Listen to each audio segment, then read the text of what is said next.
How to make your Telegram account private. So if you want to make your Telegram account private, then what you need to do is first you just need to simply open up your Telegram application.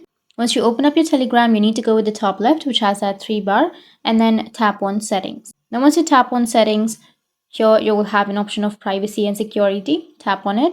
And after that, you can go with the phone number. Here you will have all of your privacy settings, right? So go with the phone number and then select nobody to make your account private. Select nobody, and then who can find me by my phone number. You can go with nobody, or you can just go with my contacts.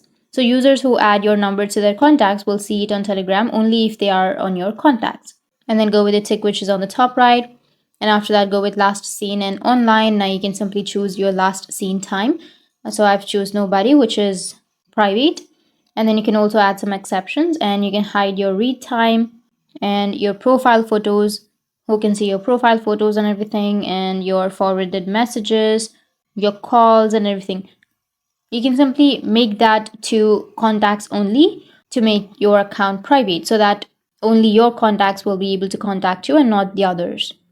So that's how you can make your account private on Telegram. And if you have any questions, feel free to comment below. Thanks for watching.